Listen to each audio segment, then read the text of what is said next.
Assalamualaikum warahmatullahi wabarakatuh. Bertemu lagi dengan saya Miranti Handayani dalam perkuliahan akuntansi dasar. Kali ini kita akan membahas mengenai neraca lajur. Neraca lajur di akuntansi perusahaan dagang.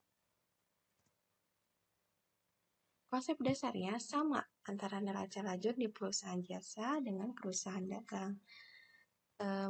Yang membedakan mungkin ada akun-akun yang tidak ada di neraca perusahaan jasa dengan di perusahaan dagang.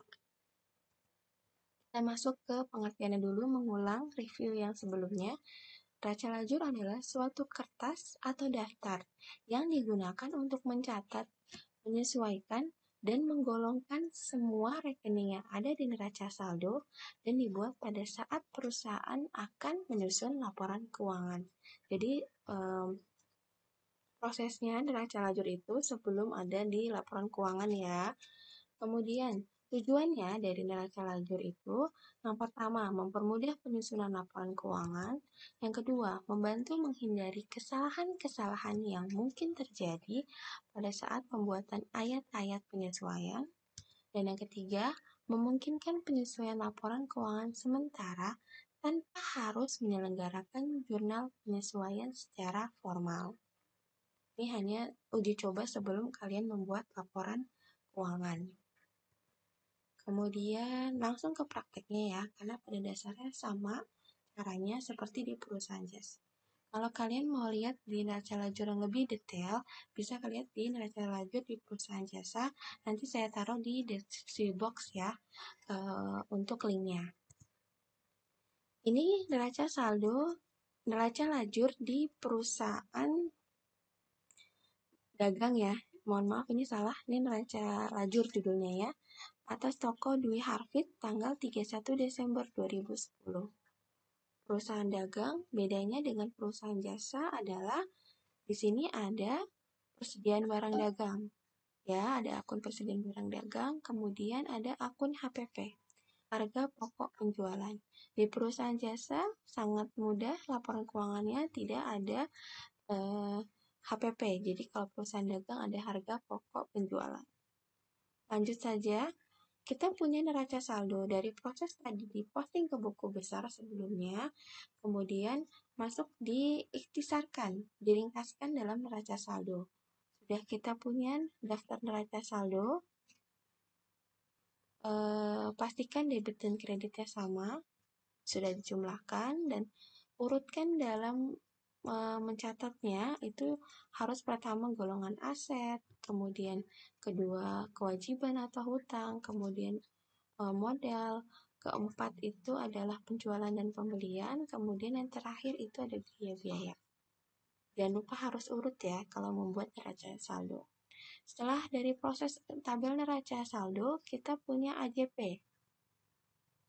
Mengulang di pertemuan sebelumnya, untuk AJP perusahaan dagang, itu memang bedanya tadi ada di persediaan barang dagang dan HPP.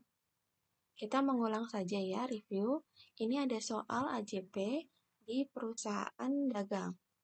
Yang pertama adalah persediaan barang dagang pada akhir periode 20.500.000. Bagaimana AJP-nya?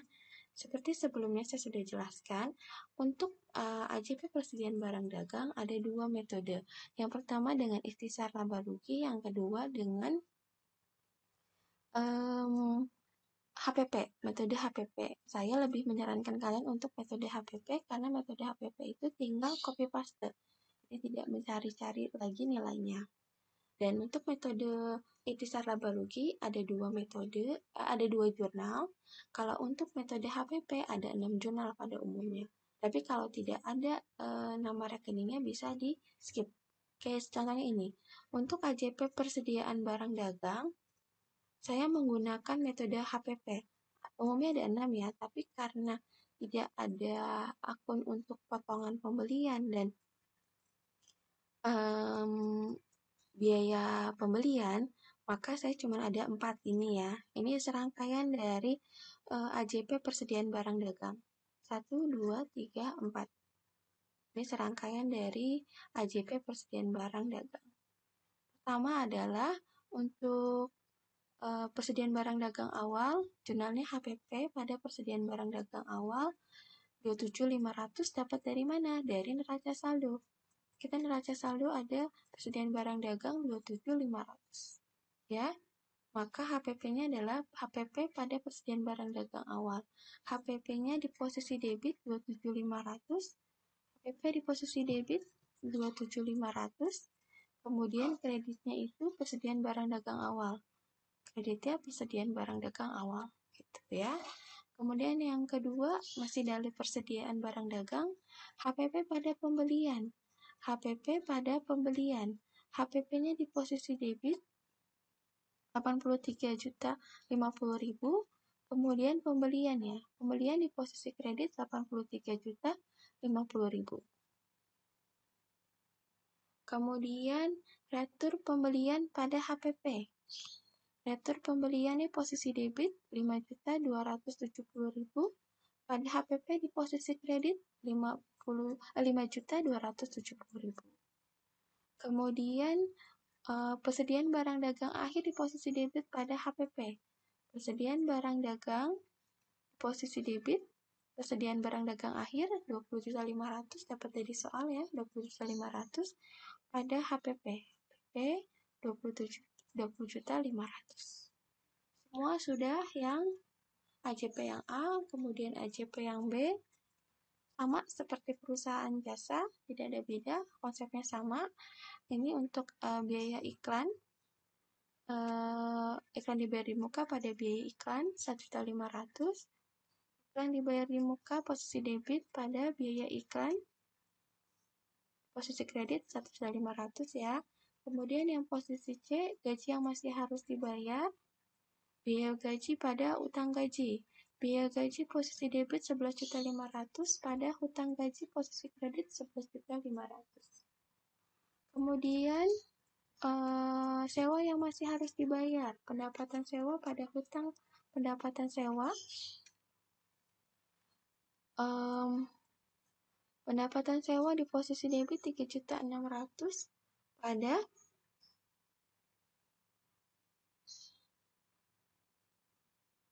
hutang sewa 3.600.000 ya di posisi kredit.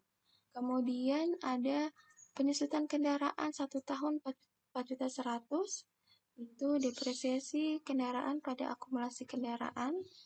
Depresiasi kendaraan posisi debit pada akumulasi kendaraan 4.100.000, kemudian penyusutan peralatan 2 juta ya. Depresiasi peralatan posisi debit pada akumulasi peralatan di posisi posisi kredit. Kita totalkan AJP-nya dan harus sama, totalnya 159.020.000. Sudah selesai sampai sini. Ingat kalau neraca lajur itu posisinya harus ada nama perkiraan, kemudian nomor rekening, kemudian ada tabel neraca saldo, kemudian ada AJP. Setelah AJP ada neraca saldo disesuaikan, neraca saldo disesuaikan karena adanya AJP. Ini untuk yang tidak ada transaksi di AJP tinggal dipindahkan saja. Ini di neraca saldo posisi debit, maka di neraca saldo disesuaikan posisi debit juga. Yang membedakan nanti mungkin agak bingung di persediaan barang dagang dan HPP. Saya fokus di persediaan barang dagang saja ya, karena yang lainnya sudah belajar di perusahaan jasa sebelumnya. Persediaan barang dagang, ini di neraca saldo ada di posisi debit 27.500. Di AJP ada debit 20.500 dan kreditnya 27.500. Kalau saya pikirnya gini, untuk perkiraan persediaan barang dagang termasuk golongan aset. Golongan aset, maka dia saldo normalnya di posisi debit. Maka debitnya itu plus kita bacanya ya.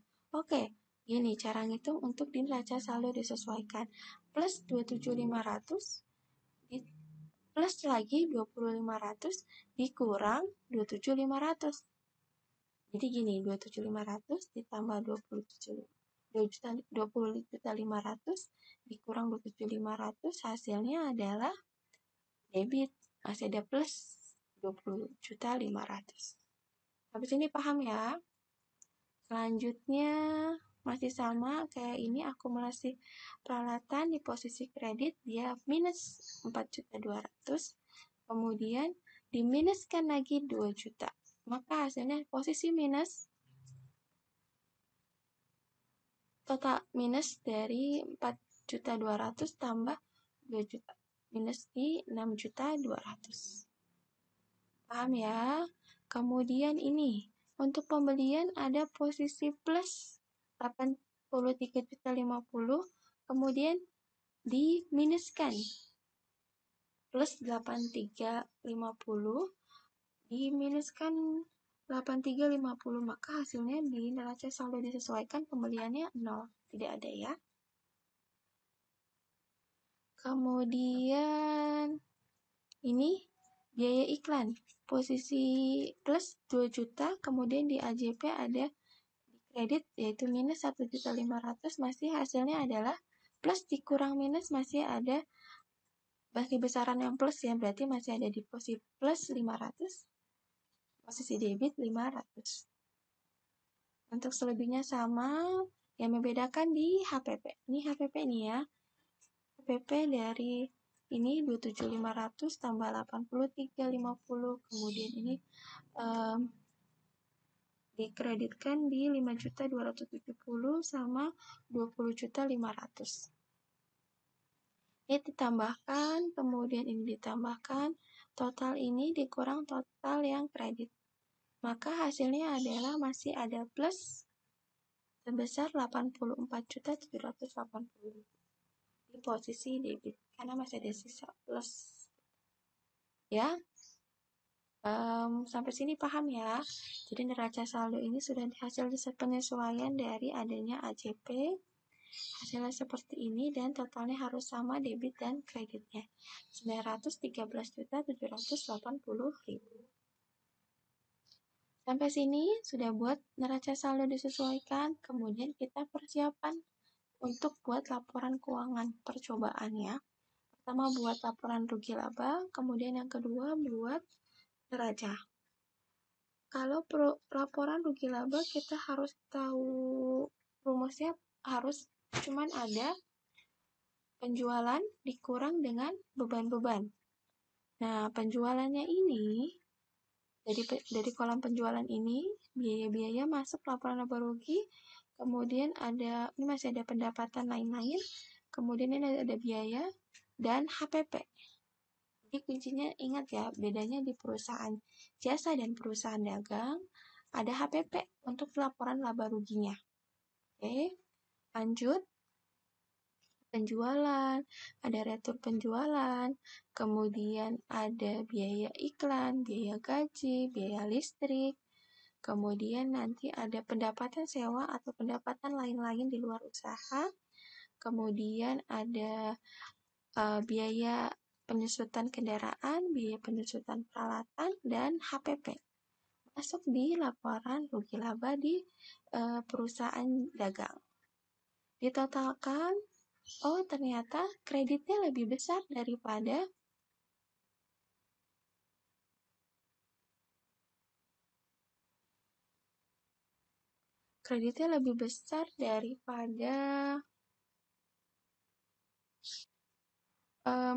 debitnya.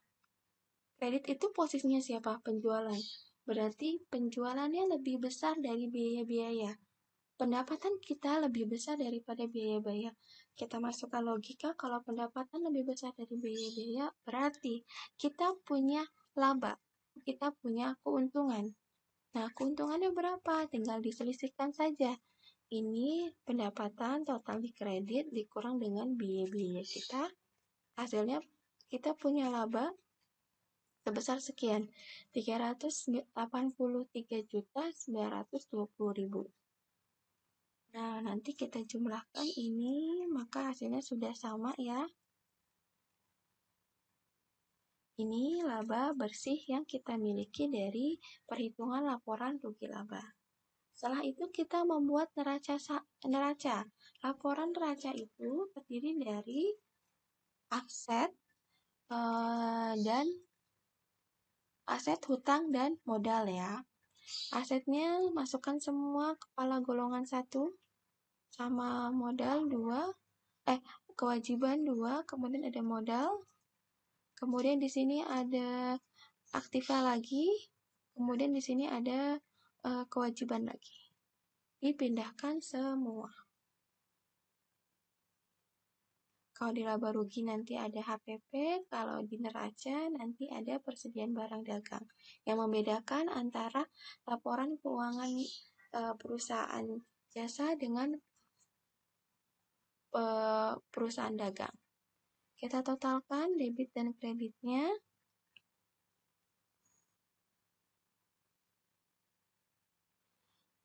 Total debitnya lebih besar daripada kreditnya ya.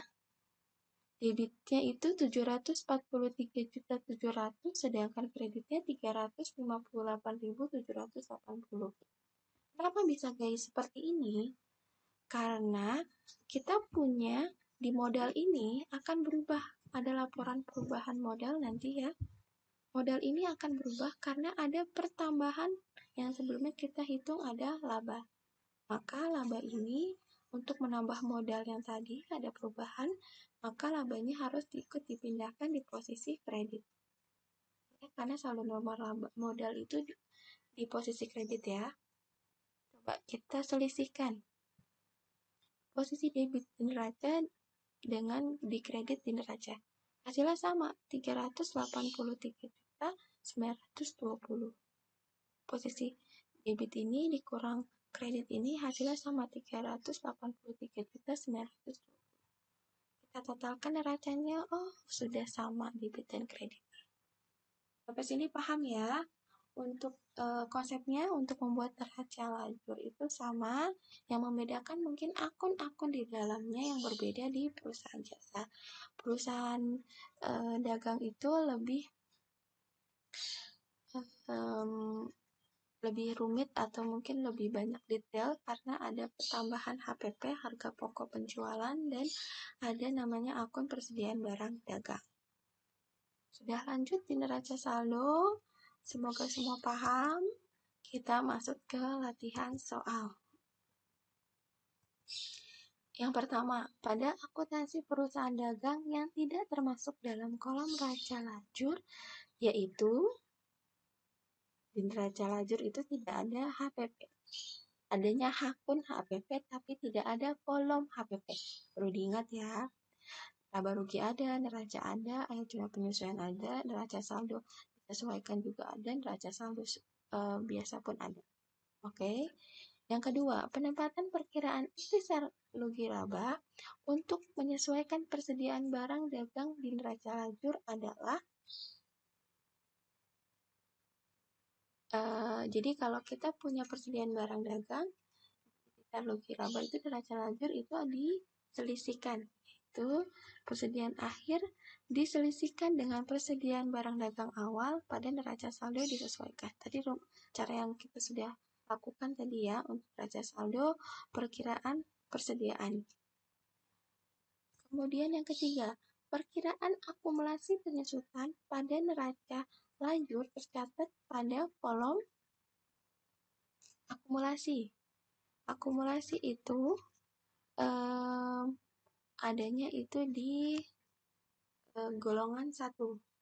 Golongan 1 tapi di saldo normalnya itu golongan 1 tapi di posisi kredit. Golongan 1 maksudnya di kelompok aktiva atau aset tapi di posisi kredit. Aktiva atau aset itu terdiri cuman ada di neraca ya. Tapi dia saldo normalnya itu di posisi kredit karena mengurangi aset.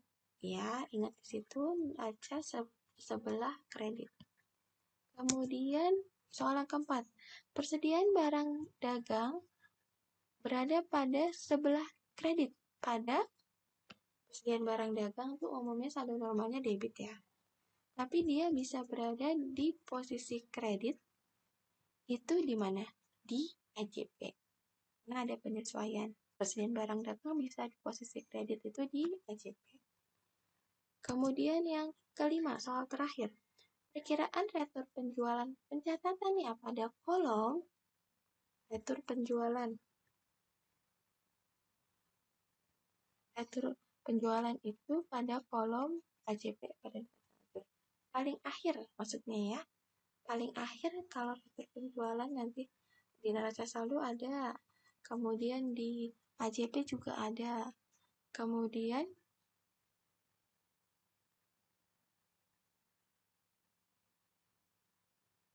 yang paling akhir itu di neraca saldo disesuaikan ya. Catur penjualan. Catur penjualan misalnya di neraca saldo ada, kemudian di KJP juga ada. Yang paling akhir di kolom neraca saldo disesuaikan. Ya, sampai sini paham? Kalau masih ada yang mau ditanyakan, bisa nanya di email saya atau di komen di YouTube ini. Kemudian untuk kalau mau review lagi di neraca lajur perusahaan jasa, nanti saya taruh di deskripsi boxnya. Sampai ketemu lagi di pertemuan selanjutnya. Jangan lupa akun saya ini di subscribe sama di like ya. Terima kasih. Semoga semuanya selalu senantiasa sehat. Kurang lebihnya mohon maaf. Wabillahi taufiq wal hidayah. Wassalamualaikum warahmatullahi wabarakatuh. Bye bye.